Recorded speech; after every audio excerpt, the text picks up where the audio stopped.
Fala pessoal, esse é o canal Agora Gay, um espaço para conversarmos sobre filosofia, religião, política e cultura sob o ponto de vista gay.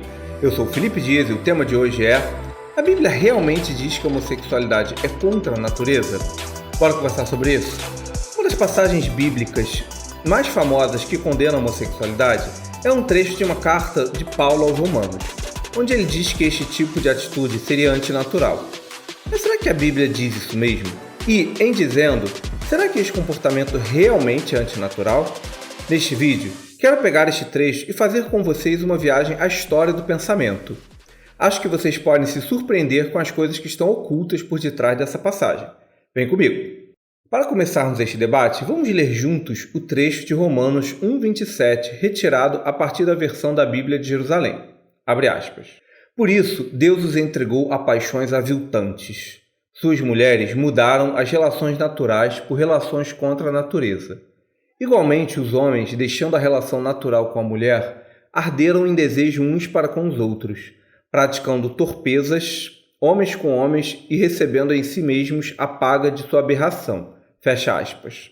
Bem, realmente o trecho critica a homossexualidade e diz que ela não é natural. Só que tem um probleminha aí.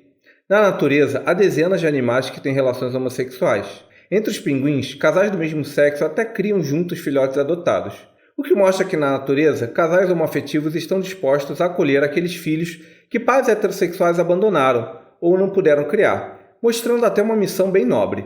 Entre os macacos, isso também é bem comum, particularmente entre os bonobos. Eu poderia citar uma lista de todos os animais onde já foi identificado o comportamento homossexual ou homoafetivo, mas acho que vocês encontram essa lista na internet.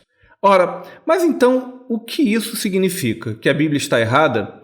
Bem, aí temos um problema de base.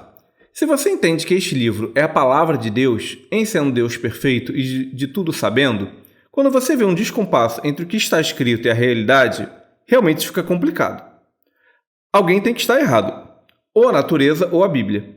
Mas quando você entende que aquele livro é a opinião teológica de um povo a partir do conhecimento que se tinha à época, já dá para analisar a coisa sobre outro ângulo. Especificamente as cartas de Paulo, elas foram cartas escritas por ele e enviadas a comunidades cristãs em diversas partes do mundo. Nesta carta específica, ele estava criticando os hábitos dos romanos e não dando regras para a vida dos homossexuais especificamente. Aí, olha a coisa, um ser humano como outro qualquer, ainda que possa ser lá inspirado por Deus, escreve uma carta e anos depois alguém diz que aquilo que ele escreveu é o próprio Deus falando.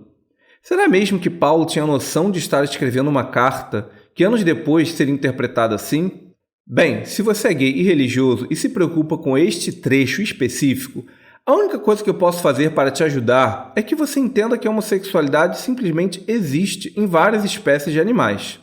Logo, dizer que ela é contrária à natureza é algo que simplesmente não faz sentido.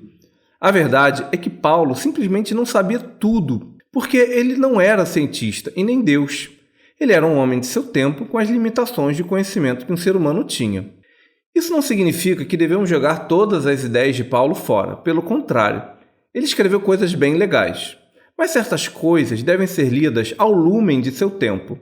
Agora, se você é gay e religioso e ainda assim quer ver a Bíblia como Deus falando, bem, aí é complicado. Eu já te apresentei uma outra visão de ver a Bíblia, mas se você não aceita, aí é contigo, bicho. No entanto, este trecho específico tem ainda algo mais interessante, e aqui vamos voltar um pouco para a história do pensamento ocidental.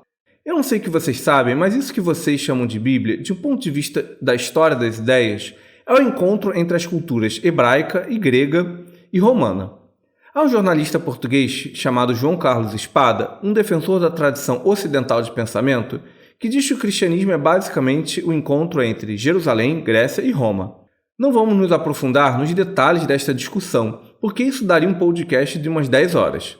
Mas o que quero chamar aqui a atenção é que a relação que esta cultura desenvolveu com a homossexualidade é muito significativa deste encontro de diferentes civilizações. Já sei que vocês podem estar pensando.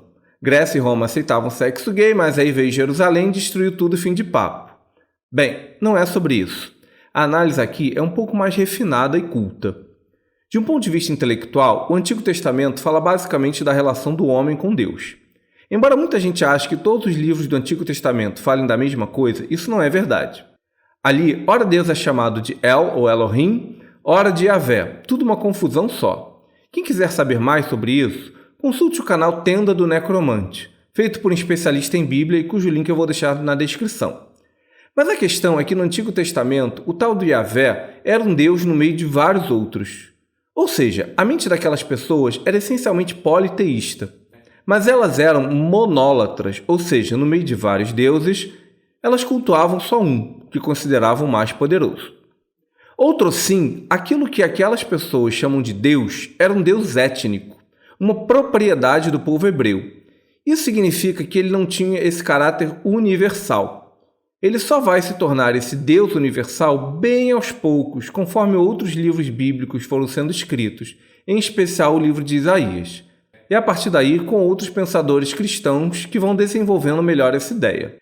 Também, se você reparar, no Antigo Testamento, quando se fala em leis, se fala muito mais em hábitos de comportamento e costumes do povo hebreu do que em leis da natureza, por exemplo. Aliás, segundo o polêmico filósofo Luiz Felipe Pondé, a palavra natureza não é sequer citada em momento algum no Antigo Testamento. De fato, aqueles textos falam em leis no sentido jurídico e de costumes. Esta é a herança de Jerusalém. Mas e na Grécia, o que temos? Bem, foi entre os helenos que se desenvolveu toda uma cosmologia e um modo de pensar baseado na busca pelas leis da natureza, tendo particularmente a matemática como horizonte.